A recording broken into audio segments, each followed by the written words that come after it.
kepadamu. Bahkan segala kuasa tunduk di bawah kuasa Tuhan. Dan roh itu ada padaku, ada pada setiap hamba-hambamu yang sungguh percaya dan menerima Engkau sebagai Tuhan. Roh kami lebih besar, roh Allah lebih besar, sehingga segala roh itu tunduk. Dan kami boleh perintahkan untuk boleh undur daripada kami semua hamba-hambamu ini. Maka biarlah Engkau menjadi raja dalam hidup kami, raja dalam hati pikiran kami. Maka pimpinlah hamba-hambamu ini. Saat ini kami rindu mendengar sebagian isi hatimu ya Bapa. Maka bersabda dan berfirmanlah. Sebab hamba-hamba Tuhan ini mendengar. Urapi hamba Tuhan dengan segenap keterbatasan dan segala kekurangan, ketidakmampuan, ketidakberdayaan. Maka hamba mohon pengurapan daripada Roh Kudus. Mengurapi hamba Tuhan ini dengan segenap kekuatan Allah, wibawa ilahi, kebenaran, dan juga pimpinanmu. Maka setiap perkataan yang keluar dari bibir mulut lidah hamba Tuhan ini berasal dari Tuhan. Hamba berkata-kata di atas firman Tuhan. Urapi dalam nama Yesus Kristus setiap hambamu yang mendengar hari ini hadir di ruangan ini. Dan juga esok atau lusa yang mendengar melalui YouTube diberkati oleh Tuhan. Merasakan jamahan dan sungguh semakin menantikan Tuhan bekerja. Bapak terima kasih setiap perkara yang bukan berasal dari Tuhan kami patahkan dalam nama Yesus. Tuhan terima kasih, bersabdalah di dalam nama Tuhan Yesus Kristus. Haleluya, haleluya, haleluya. Bersama kita katakan amin. Silakan duduk Bapak Ibu, shalom. Haleluya. Saya kira daripada saya lalu ngos-ngosan, saya buka saja. Jauh jarak kita. Tapi demikian juga saya sudah di PCR beberapa hari yang lalu, sehat. Puji Tuhan.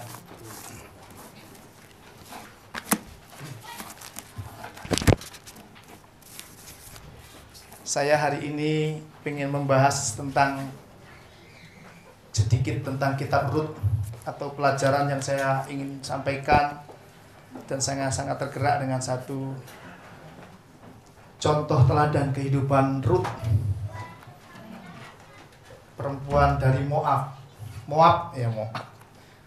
supaya kita boleh belajar. Karena saya beberapa hari yang lalu saya berjalan ke daerah Depok dengan bersama teman-teman, salah satunya namanya Isron. Isron ini adalah seorang Muslim yang taat dan baik. Beliau juga adalah salah satu anak buahnya Said Akil yang baik lah gitu ya. Orang PBNU yang baik, kami sering diskusi dengan beliau. Dalam perjalanan beliau mengeluhkan atau bercerita tentang kehidupan keluarganya. Betapa hari-hari ini sangat mengenaskan, menyedihkan. Karena pendapatan secara finansial sangat menurun, sementara keperluan anaknya sedang kuliah di Universitas Negeri Islam Semarang satu, yang satu lagi di pelayaran ya, yang satu lagi masih kelas 4 SD, memang jaraknya jauh-jauh, dan semuanya butuh biaya. Namun kehidupan dagangnya, dagang pakaian istrinya, terlebih masa pandemi, jarang ganti baju. Ini baju saya waktu masih kira-kira tahun yang lalu, saya nggak beli baju juga. Jadi kalau di sini ada yang nggak bisa beli baju masa pandemi, sama, saya juga nggak beli. Jadi nggak usah berkecil hati. Namun kasihan tukang baju yang jual baju, sepi ternyata. Bisa seharian dia buka toko baju ya, buka baju. Saya kalau ada keliru ngomong, jorok ini kalau buka baju di pasar. Jual toko baju, dibuka toko bajunya. Lalu biar tidak ngantuk. Jam-jam begini nih biasanya ngantuk, saudara. Untung nggak ada yang ngantuk. Jadi saya ngomong keliru ketahuan. Yang dibuka toko bajunya seharian. Dan tidak ada yang beli satupun. Kalau ada yang bertanya aja udah bersyukur. Bertanya loh ya. Nanya ini baju ini berapa duit, ada yang lihat-lihat. Ya silakan lihat aja sudah senang katanya. Apalagi membeli, bisa berhari-hari nggak ada yang beli. Terlebih ketika pada waktu masa PPKM dan PSBB tidak boleh buka. Sehingga benar-benar tidak mendapatkan penghasilan. Biaya harus keluar terus. Hari-hari ini istrinya jualan gorengan. Pagi tetap buka, sekalipun nggak ada yang laku, buka terus. tokonya ketika memang diizinkan untuk buka pasar itu. Dengan berbagai prokes yang berlaku tetap buka. Sehingga ketika nggak ada yang laku pun besok tetap buka lagi. Berpikir akhirnya membuka gorengan di depan rumah setiap jam 5 sore hingga jam 10 malam, hingga jam 11 malam. Tapi ya lumayan Pi, manggil saya Papi. Lumayan lah Pi, ada penghasilan bangsa 50.000 minimal. Tapi biasanya di atas 100.000 setiap buka gorengan. Bisa 150.000 keuntungannya. Ada risol, mau saya sebutin semua. Boleh. Ada pastel, ya, ada sosis digoreng juga. Enggak digoreng, ini gorengan. Ada pisang goreng, bikin bakwan. Saya sebutin satu-satu sampai pasti lebih tahu yang jual gorengan. Tapi yang jelas saya menghargai kehidupan orang yang berinisiatif, kreatif, dan mau bekerja keras. Akhirnya saya tergerak lah ingin menyampaikan hari ini tentang kehidupan Ruth kepada saudara dan saya juga. Ini buat saya juga tentunya. Firman Tuhan itu berlaku hanya bukan yang disampaikan saya, yang menyampaikan juga supaya nyuntuk kehidupannya. Jual gorengan dilakukan. Nah, saya juga pengen bahwa kita punya kehidupan yang seperti ini nih. Pekerja keras. Ya. Terlebih-lebih bisa bekerja dengan cerdas, tangkas ya, dan tuntas. Saya sering nyampaikan itu. Ini saya meminjam kata-katanya Sandiaga Uno ini. Bapak Sandiaga ini punya konsepnya begitu. Kerja keras, kerja tangkas, kerja cerdas, kerja tuntas. Jual gorengan juga perlu tuntas. Benar, cerdas gitu ya. Kalau di sini semua kira-kira ada 70.000 ini jual gorengan semua, Jakarta penuh dengan penjual gorengan. Ya jangan semua jual gorengan. Sebagian bikin lemper, ya kan? Dadar gulung. Nah, gitu dibagi-bagi. Cerdas. Jangan tetangga sebelah jual gorengan, ikut jual gorengan. Sebelah bikin onde-onde, bikin onde-onde. Nggak apa-apa, beda isinya. Satu kacang hijau, satu kacang hitam. Kan gitu. Supaya inisiatif, cerdas. Nah itulah. Saya hari ini menyampaikan kehidupan tanggut. Biar saya jangan bercerita firman Tuhan terlebih dahulu. Saya mau minum sebentar.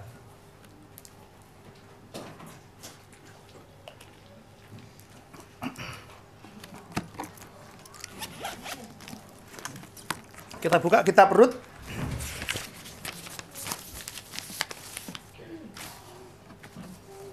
Pasal 1. Rut itu nggak banyak kitab Rut. Kitab Rut nggak banyak. Kalau nanti di rumah iseng-iseng beberapa hari seminggu ini selesaikanlah kitab Rut. Tapi saya mencoba untuk membaca bagian penggalan-penggalan ini bisa buat mewakili kita menarik satu pelajaran tentang kehidupan Rut. Rut pasal 1 ayat 15 hingga 22 yang pertama kita akan baca.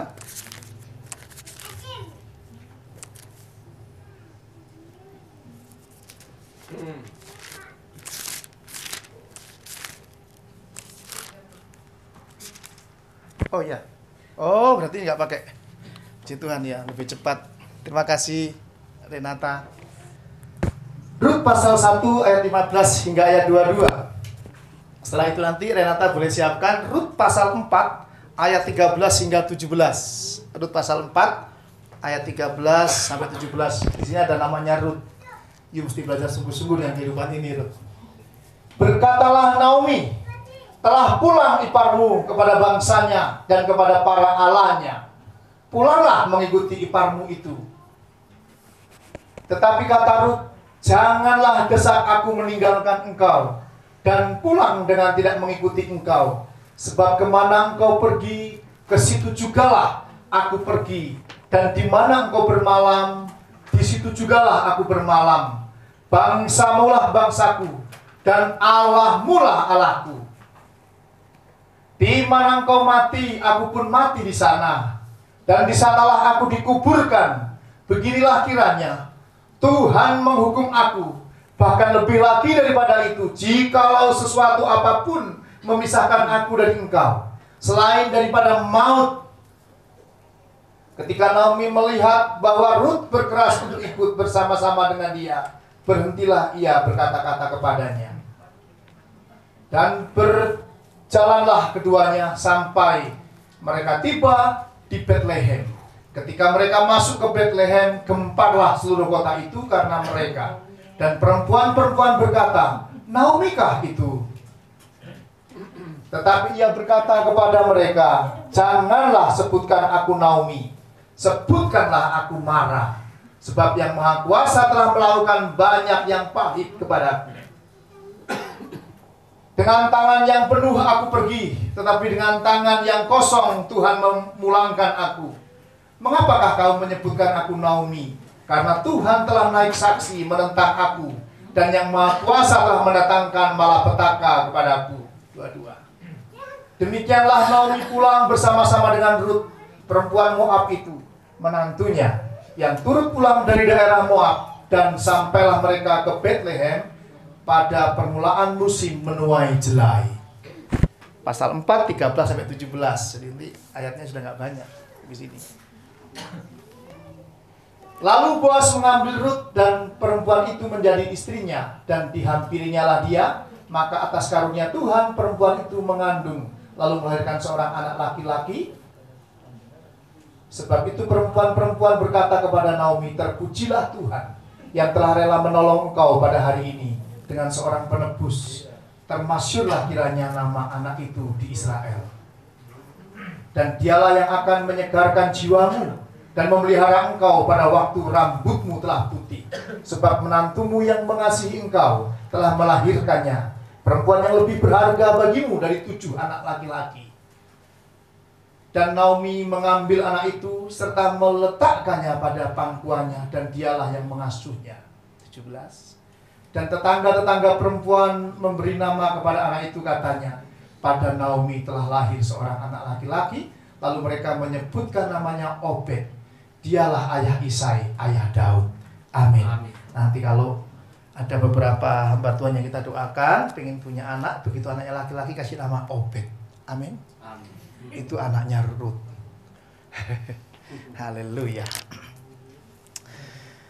Saudara, awal mula kepergian Naomi dan Elimelek dan kedua anaknya si Mahlon dan Kilion, kalau saya tidak salah, itu ketika Betlehem.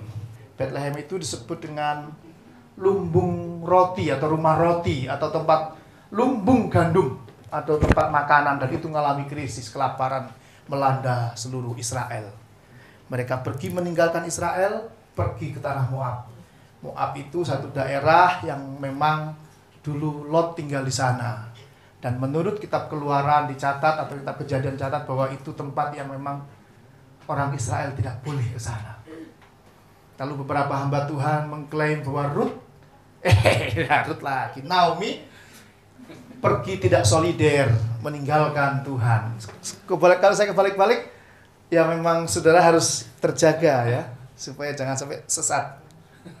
Bukan yang menyampai yang sesat, karena sampai setengah tidur bisa sesat. Sehingga salah nggak ada yang kasih tahu. Naomi meninggalkan Israel, meninggalkan Betlehem, pergi merantau. Maka ketika pergi merantau, lama di Moab, suaminya meninggal. Ketika suaminya meninggal, anaknya sudah menikah dua-duanya. Laki-laki kedua-dua anaknya ini. Anak yang pertama menikah dengan Rut, dan yang kedua menikah dengan Orpa. 10 tahun mereka menikah tidak memiliki anak. Dan malah berselang gak lama si Mahlon dan Kilion meninggal. Sehingga laki-laki 3 itu semuanya meninggal. Tinggal Naomi seorang diri. Maka tidak boleh disalahkan juga ketika ada orang menarik satu pelajaran. Walaupun saya tidak sependapat. Saudara boleh berpendapat beda. Bahwa Naomi dan suaminya itu mendapatkan satu hukuman atau kutukan karena meninggalkan Betlehem Israel, pergi ke tanah Moab, sehingga seolah-olah pupus memang betul, mengenaskan. Maka ketika dalam cerita itu ditulis tadi, Naomi itu artinya manis, cantik, manis. Coba mana yang manis, saya mau lihat, angkat tangannya.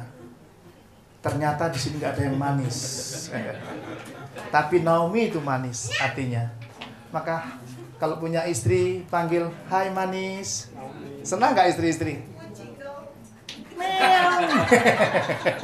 Ketika memang punya istri rasanya kurang manis, maka banyak suami-suami suka ngelihat matanya cari-cari yang manis. Maka jadilah manis di rumah, ibu-ibu. Ada yang manis di sini? Masih belum ada. Bapak juga. Niko, apakah Michelle manis? Manis. Kamu kok nggak angkat tangan, Michelle? Padahal Niko bilang kamu manis. Karena memang dia dari Ambon, ya. Hai manis, gitu. Jadi harus manis gitu. Ambon manis. Ada orang bilang hitam manis.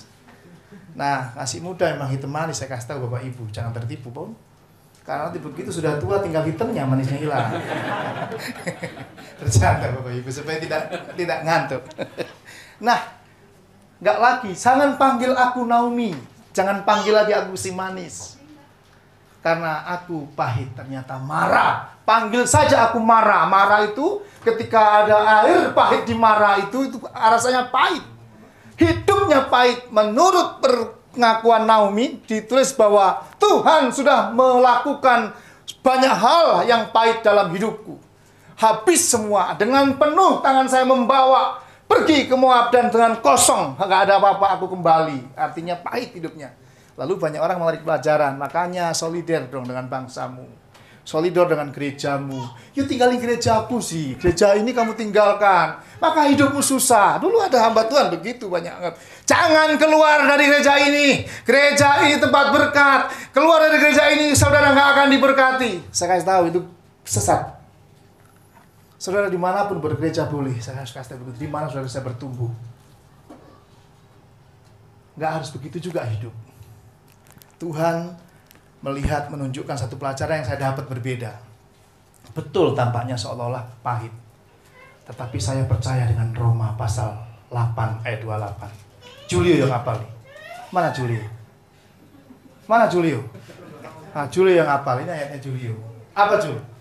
Ketahui sekarang bahwa perlu bekerja dalam segala sesuatu untuk mendatangkan kebaikan bagi mereka terpanggil sesuai dengan rencana Allah. Yang mengasihinya dan terpanggil sesuai dengan rencana Allah. Orang yang hidup beriman kepada Tuhan Yesus.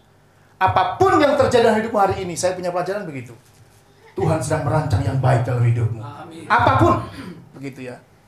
Jadi tidak usah saudara merasa terhakimi atau terintimidasi oleh karena mungkin meninggalkan satu gereja.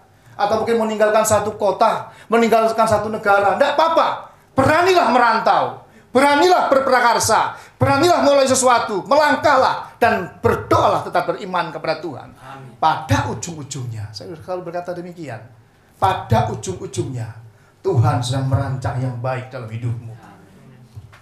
Pada akhirnya kalau kita baca terus kitab ini, ternyata dari Rut itu lahir Obed. Obed lahirlah si Isai. Isai akhirnya melahirkan Daud, raja besar, raja kedua di tanah Israel. Dari keturunan Rut, Obed, Isai, Daud, dan seterusnya itulah lahir juru selamat, Kristus, Tuhan. Luar biasa loh. Rancangan Allah begitu besar. Tapi siapa yang tahu? Seolah-olah kandas dan pupus si Naomi. Yang manis sampai dia menyimpulkan hidupnya adalah pahit. Seringkali kita juga demikian. Terlalu cepat-cepat, terlalu tergesa-gesa menyimpulkan hidup kita. Betapa pahitnya hidupku.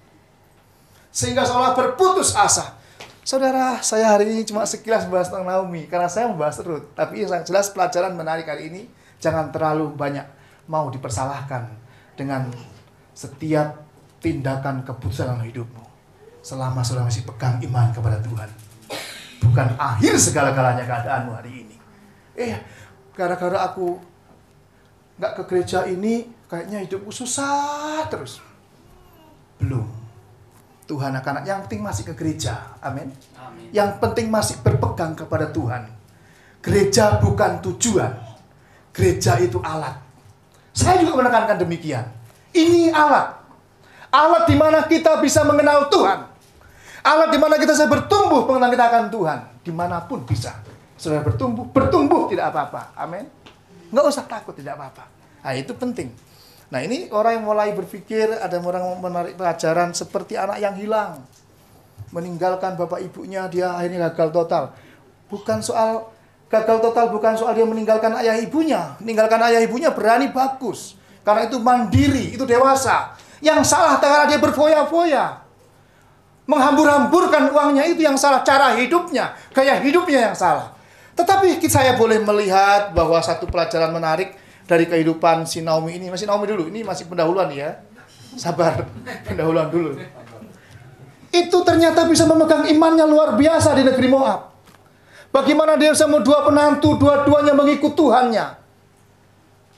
Akhirnya semua mati betul, kanda seolah-olah pahit. Tapi kenapa itu dua menantu tidak kecewa loh? Berarti menjaga imannya dengan baik mereka. Berpegang kepada pendirian, percaya kepada Allahnya dengan penuh. Suaminya meninggal, kedua anak laki-lakinya meninggal. Tetap menantunya setia. Disuruhlah pergi satunya. Ayo pergilah. Aku sudah tidak punya anak lagi.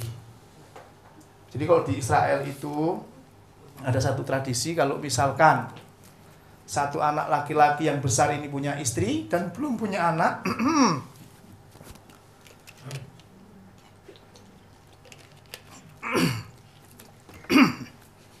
ini gara-gara pakai dasi, jarang pakai dasi saya. Kalau ke kantor saya nggak pakai dasi. Kalau menyiapkan firman pakai dasi saya agak kecekek. Saudara nggak usah. Sampai mana tadi? Gara-gara batuk. Ya. Kalau punya anak laki-laki lalu punya istri, ternyata istrinya belum punya anak dan anak laki-lakinya meninggal, adiknya laki-laki harus mengawini kakaknya perempuannya, iparnya. Dan terus begitu.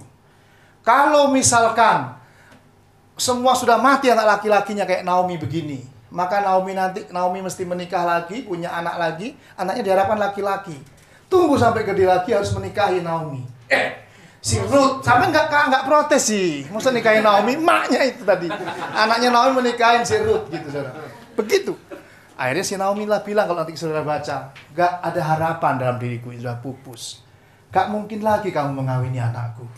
Bagaimana mungkin kalau aku nanti punya anak lagi, langgeplah sekali jadi anak yang pertama laki-laki. Begitu menunggu dia besar, kamu sudah tua, sudah ubanan. Jadi kan sudah percuma, udahlah pulanglah ke keluargamu. Pulanglah kepada bangsamu. Aku mau pulang kampung. Si Orpa pulang. Orpa lagi. So ini nih contoh nih. Saudara diem aja. Diem nggak ngerti apa diem setengah ngantuk. Coba saya ngetes yang paling enak saya tes bisa Aldo, mana Aldo? Apa? Orpa apa Opra? Salah. Coba berdiri. Opra apa Opra? Orpa. Duduk. Kalau kamu salah tak suruh berdiri sampai selesai. Bisa kayak sekolah aja kita hari ini. Supaya kita terjaga tuh kan saya akan suka ngetes ini. Ayo sih. Orpa pulang. Saya tahu kesalahan, saya juga kepleset.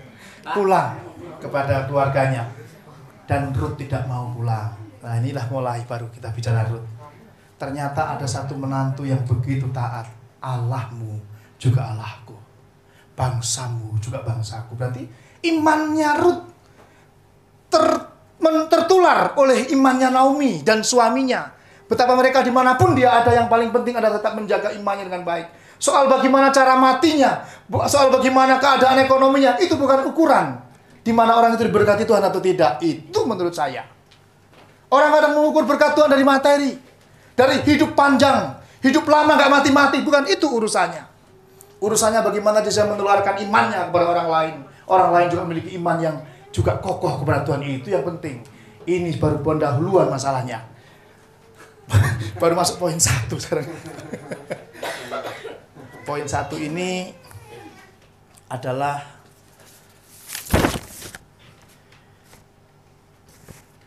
Ruth ini tipe orang setia, saudara.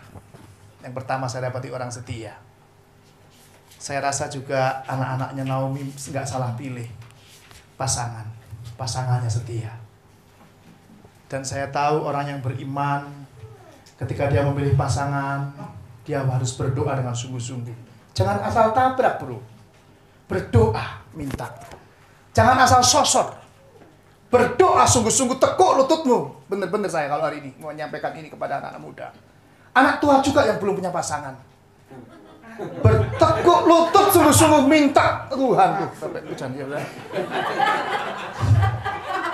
Kok jadi ketawa ya, kok saya nafsu. Saya agak emosi kadang ngomong begini. Sungguh-sungguh minta, itu orang beriman. Tidak asal. Jangan asal ada yang ketip sampai langsung jatuh hati. Jangan. Ketip belum tentu, sedang itu mungkin kelilipan. Tapi sampai langsung seolah-olah ngarep kayaknya. Wah ini kayaknya. Aku lihat tadi dia ngedip nih kayaknya gitu. Waduh, sampai udah gitu udah gak bisa tidur.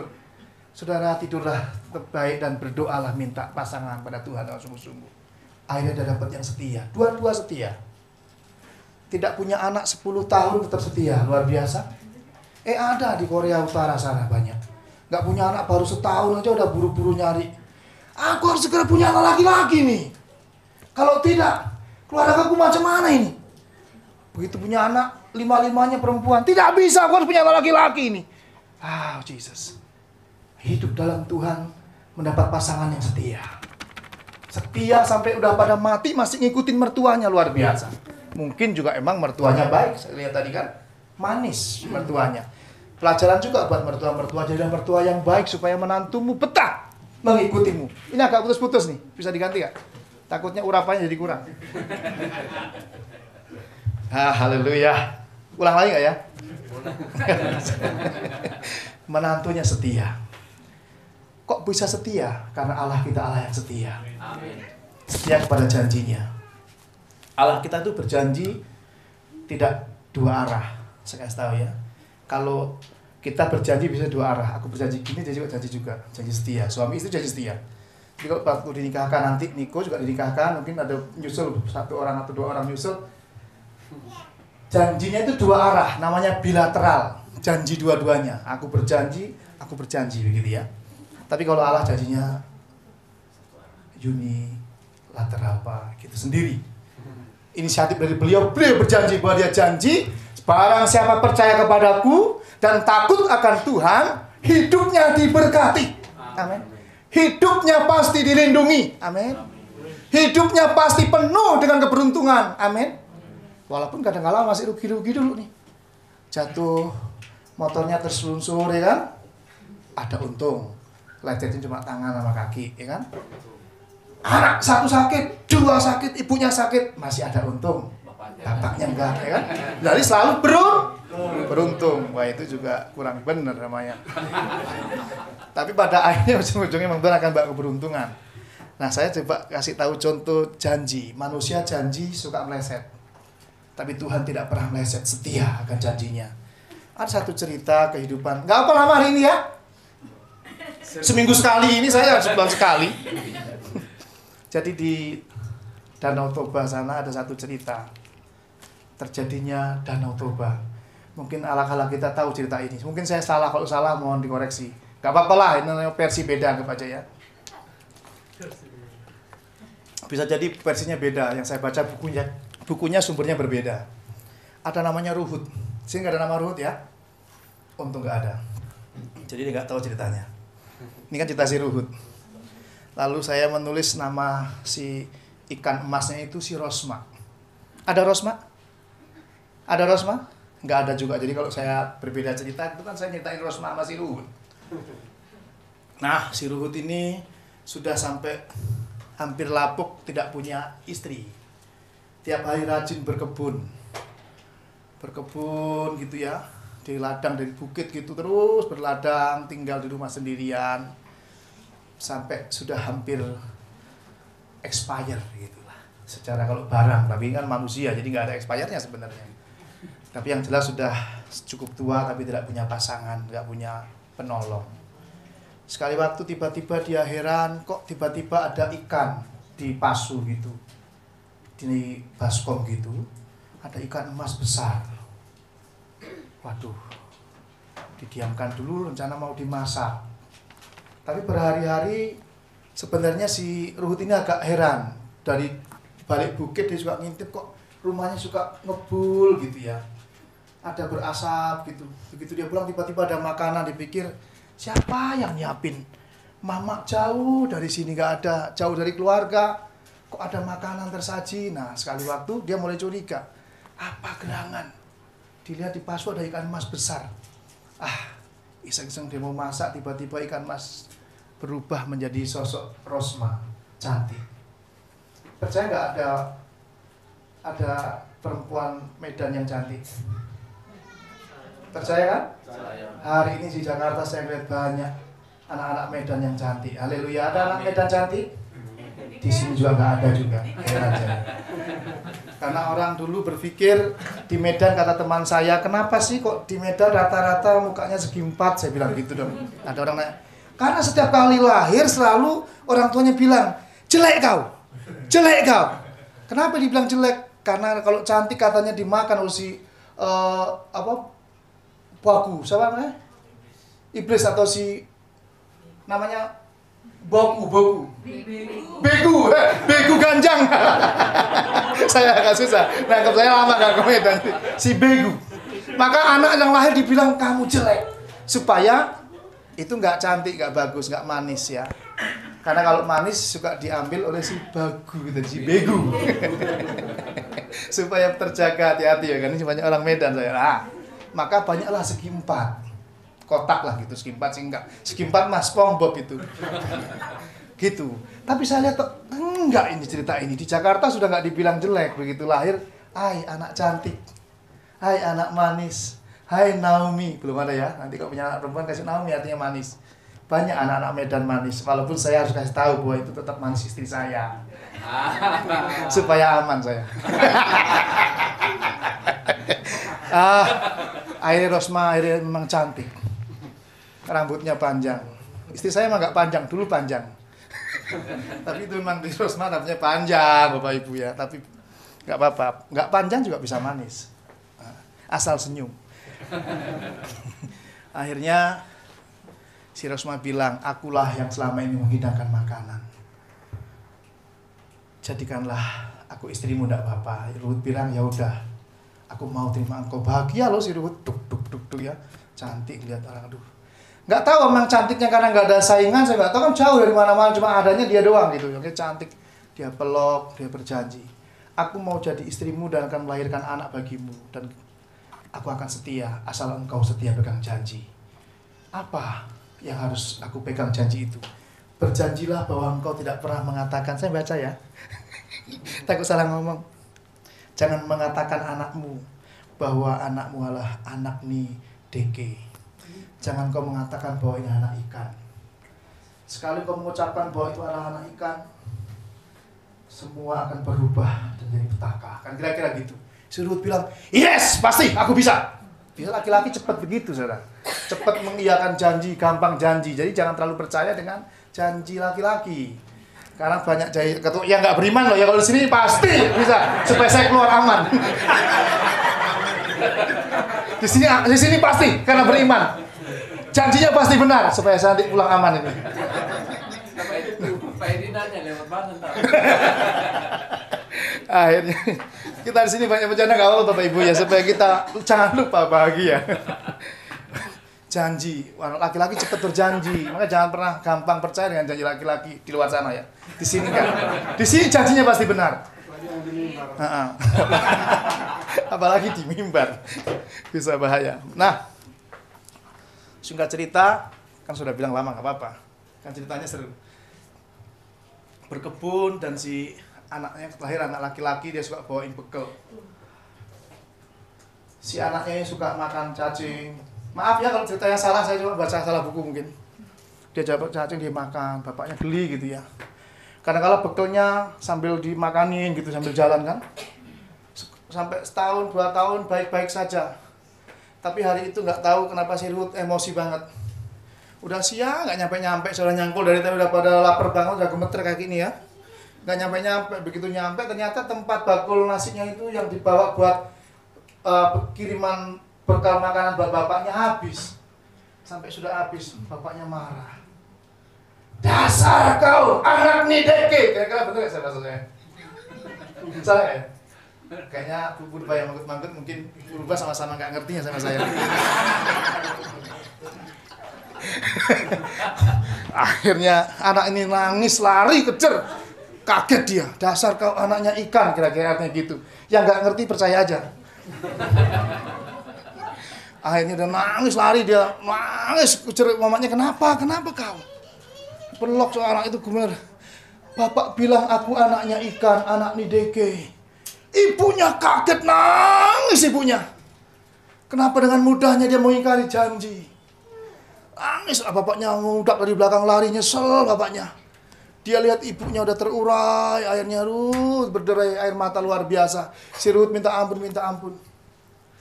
Lalu dia ngomong dengan bahasa Jawa ini kebetulan ini. Si Rosma, karena bahasa Batak kan nggak begitu bisa dia. Begini. Rosma langsung mengatakan, Buasa, pulut roham amang doli mangose pandantai. Bahasa Jawa. Buasa. Maka begitu kita jalan-jalan, saya kebetulan belum pernah nanti kalau kawan-kawan, saudaraku yang pulang ke Toba, ajaklah saya. Katanya kalau tengah malam di sana suka ada bisikan berbisik, nyanyian, rintihan nyanyi, buasa. Apa tadi? Buasa. Pulut roham amang doli mangose pandantai gitu ya. Lirih terdengar sayup-sayup lagu mengatakan, kenapa engkau mengingkari janjimu, kira-kira gitu artinya. Ya nggak tahu, diem aja. Engkau mengatakan anak kita anak ikan, begitu nangis sampai akhirnya itulah keluar air mata juga, mata air dari bumi semua nangis, berubahlah keduanya menjadi ikan dan menjadi danau Toba itu, kira-kira. Percaya nggak? Ceritanya memang begitu. Saya sampaikan gitu. Nah, janji saudara, setia. Saya terusik dengan satu bicara kesetiaan di gereja. Orang Kristen janjinya setia sampai maut memisahkan. Tidak boleh dipisahkan oleh manusia, kecuali oleh maut. Lalu mengklaim dengan alasan, kata firman Tuhan boleh kalau karena zina. Ada yang menanyakan saya begitu. Saya punya buku tentang perceraian Kristen. Kalau di Israel, kalau betul dia bercerai karena zina, berarti mati juga. Karena orang berzina pasti hukumnya rajam dan mati. Artinya perceraian hanya maut sajalah yang memungkinkan. Saya harus sampaikan di sini. Kalau yang sudah berlalu, tentu minta ampun dan sudah jangan pernah lakukan. Kalau besok terjadi, jangan pernah terjadi perceraian. Karena kecuali maut tidak bisa dipisahkan. Janji ratum itu mengikat. Yang sudah disertai dengan konsumatum atau perkawinan, itu kekal. Hanya maut yang memisahkan. Karena kalau bicara berzina, yang memisahkan, karena kan dia berzina, jadi saya mau bercerai. Kalau mengikuti hukum Alkitab, yang berzina itu dirajam dan mati. Artinya cerainya karena mati juga. Begitu. Gereja kita ini mengikuti satu tradisi bahwa tidak ada pernikahan kembali bagi barang siapa yang sudah pernah menikah dengan konsep Kristiani. Baik itu Katolik, Protestan, apapun yang sudah pernah berjanji di depan mimbar atau altar Tuhan ini, mengucapkan ikrar janji kedua belah pihak di hadapan Tuhan, di hadapan hamba Tuhan, di hadapan jemaat Tuhan, tidak akan ada pernikahan lagi di gereja ini. Keras saudara ya. Memang begitu hukumnya. Karena setia itu penting.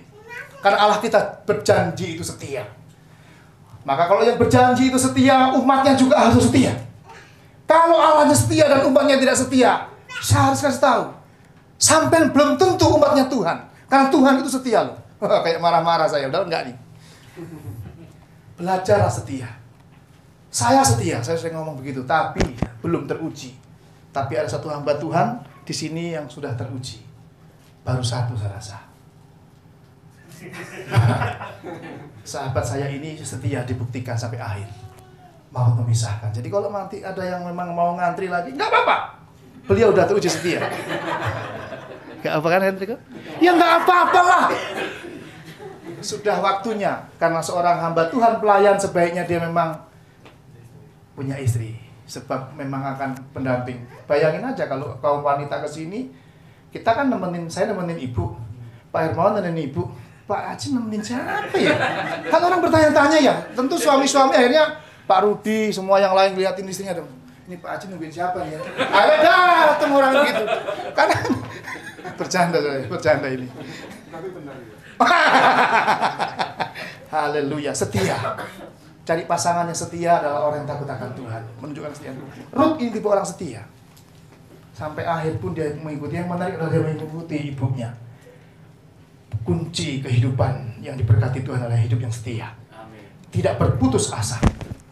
Ruth mengalami banyak kegagalan dalam hidupnya bersama dengan mertuanya Naomi. Tapi dia mengenal Allahnya dengan benar. Allahnya setia kepada janji itu.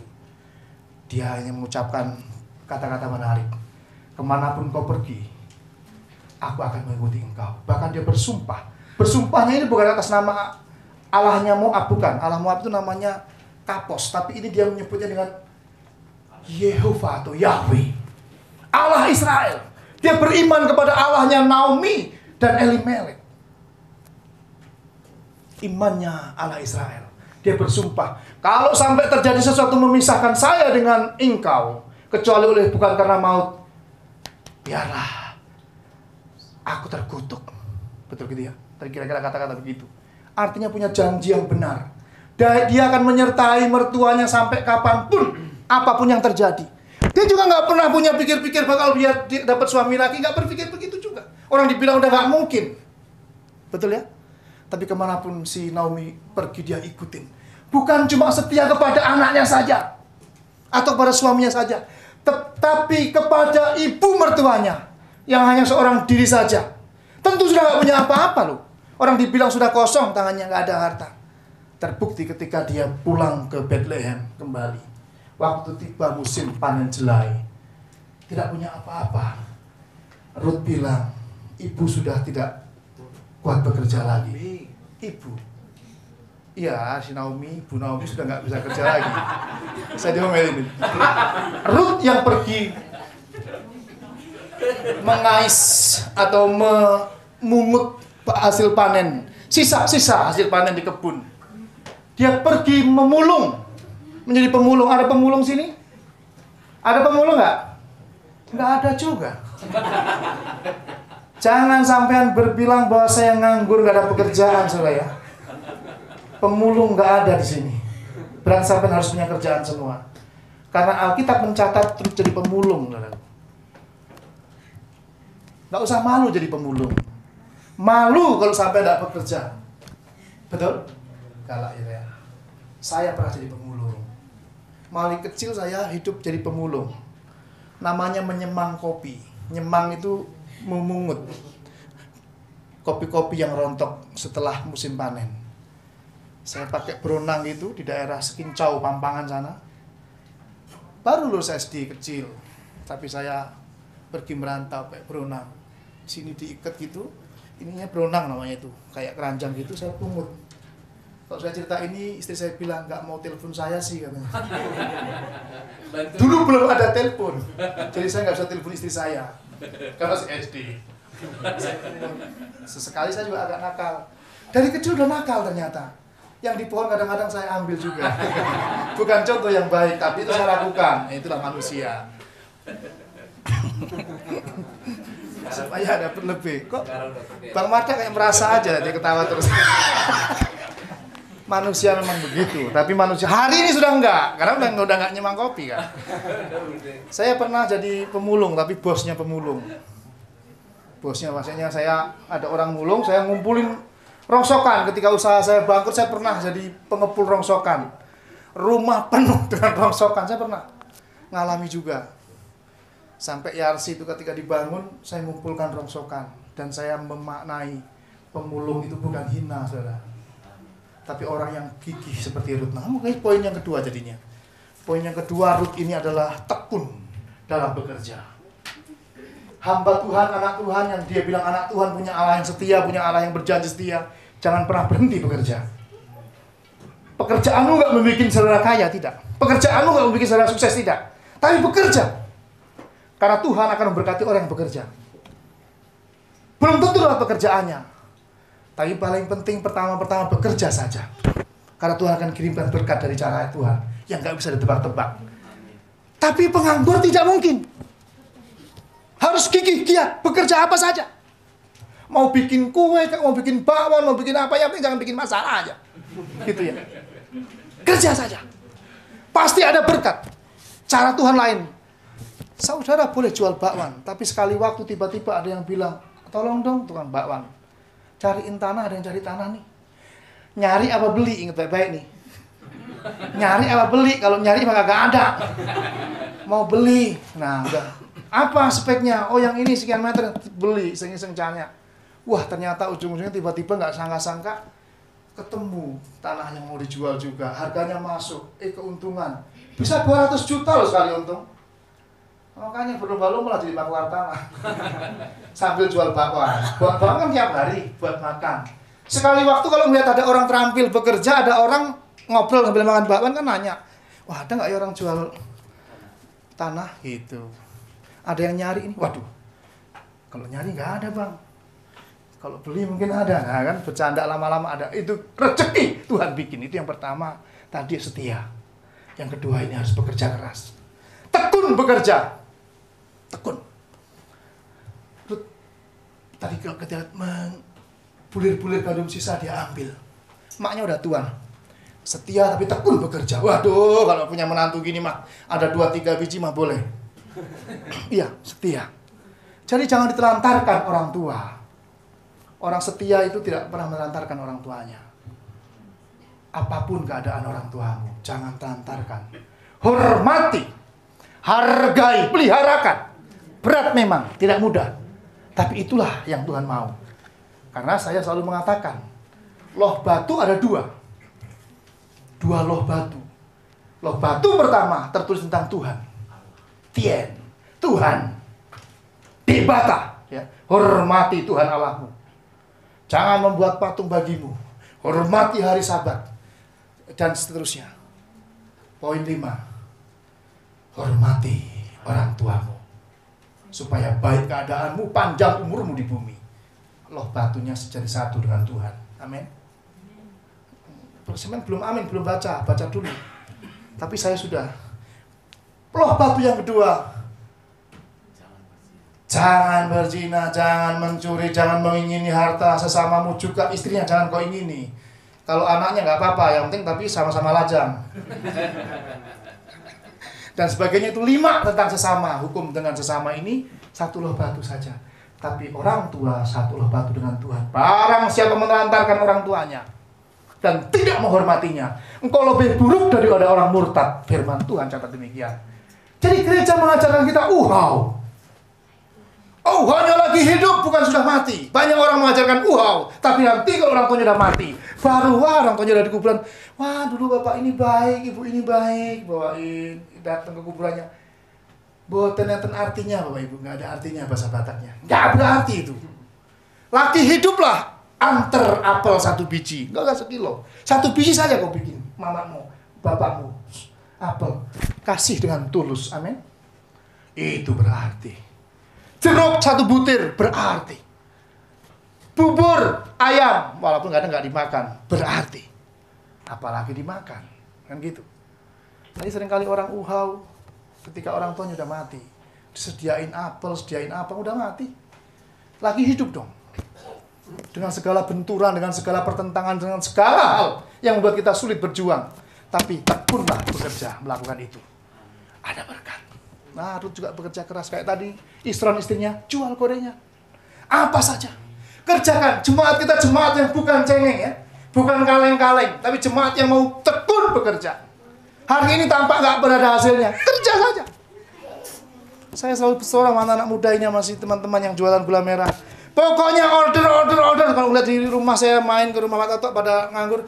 Kok pada di rumah aja sih? Pergi dong, keluar dong, order gitu selalu ya. Lewat handphone om, nggak apa-apa, lewat handphone WA. Order. Kalau nggak ada yang order, jangan di rumah pokoknya. Yang di rumah melulu pusing lihatnya kan gitu. Anak buah saya gituin. Keluar dong, cari dong, ayo dong, order dong. Kalau belum dapat 30 pasti jangan pulang. order, begitu loh harusnya kan. Namanya orang tekun bekerja. Jangan nunggu aja. Kok nggak ada yang order sih? Cari, jemput bola kan begitu, itu tekun bekerja, Bapak Ibu. Kadang-kadang orang kan nunggu ya.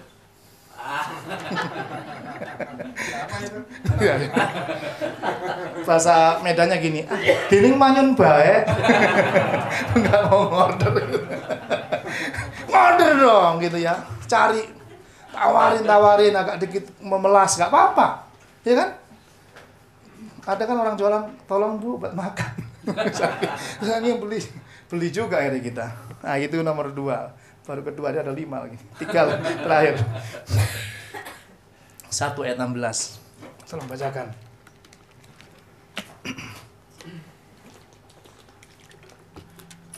Saya gak mangkring apa udah lama saya khotbahnya. Takut akan Tuhan pasal 1 ayat 16. Sebenarnya ada ayat-ayat yang tadi saya baca memang lama. Ya.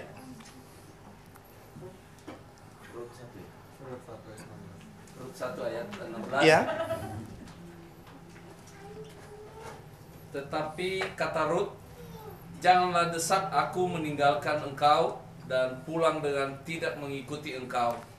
Sebab kemana engkau pergi, ke situ jugalah aku pergi, dan di mana engkau bermalam, di situ jugalah aku bermalam. Amin. Bangsamulah bangsaku, dan Allahmulah Allahku. Amin. Amin. Rut takut akan Tuhan. Tuhan yang benar, Tuhan yang hidup. Tuhan yang hidup itu ada bahasa pepatah Medannya juga ada. Gusti Allah mboten sari. Artinya Tuhan Allah tidak tidur, Pak. Gusti Allah mboten sari, kan sering kita lihat itu. Tuhan itu tidak tidur karena dia hidup, dia terjaga. Orang takut akan Tuhan jangan pernah berpikir kalau kita sedang mengalami kesusahan, sedang dihukum, bukan. Tapi cuma isyarat supaya kita bebenah.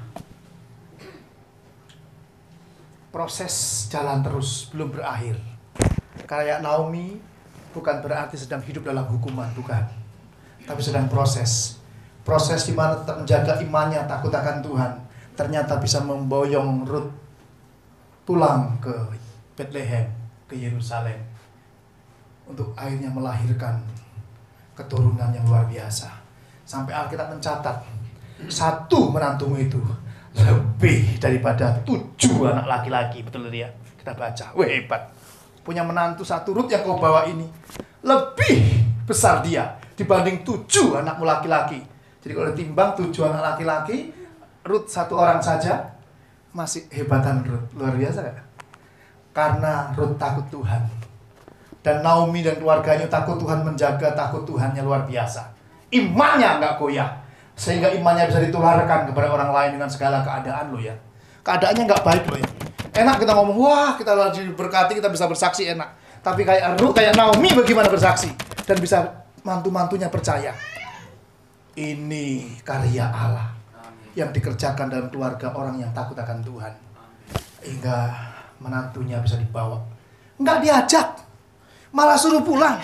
Tapi dia ngikut, Allahmu Allahku, bangsamu bangsaku, di mana engkau berbaring, aku berbaring di situ, bermalam aku bermalam di situ. Wow.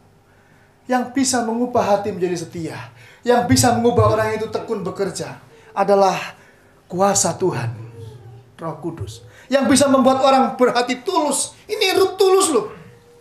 Takut Tuhan tuh hidupnya tulus. Walaupun gak ada apa-apanya itu mertua diikutin. Apalagi ada apa-apanya. Oh gak ada apa-apanya dia bisa begitu.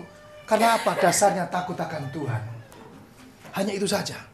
Kalau bukan karena takut akan Tuhan kita bangun hidup kita gak akan bisa. Gak sanggup kita. Tapi kesanggupan Rut ini oleh karena Tuhan berkarya. Mengubah hati.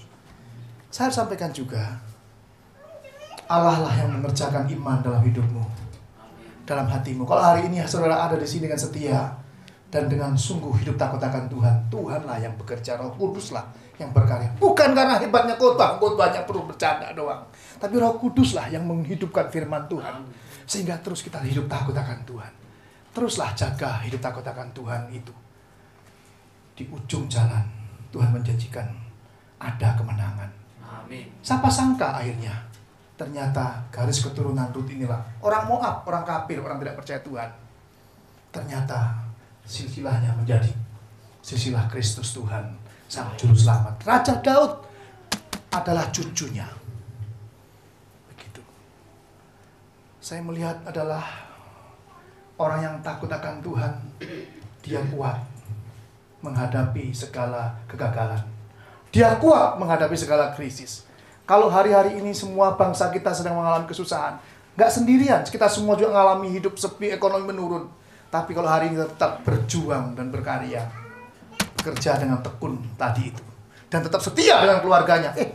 Banyak teman-teman yang lawyer-lawyer menceritakan saking tajamnya peningkatan perceraian karena ekonomi yang memburuk ini, saudara.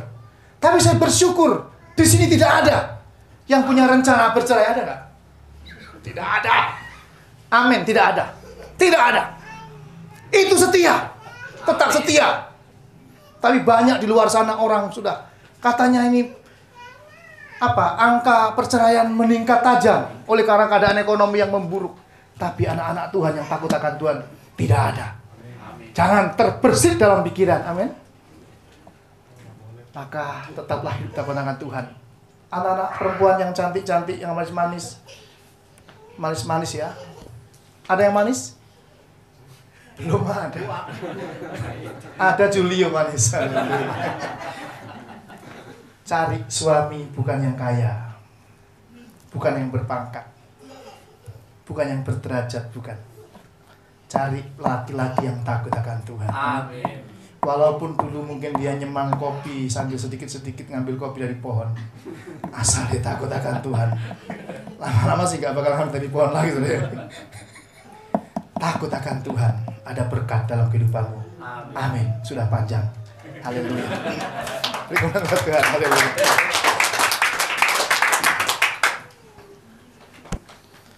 Saya rindu menaikkan satu pujian ini. Ku tak dapat jalan sendiri, Tuhan tolong padaku. Mohon imam musik maju ke depan dan juga pemuji.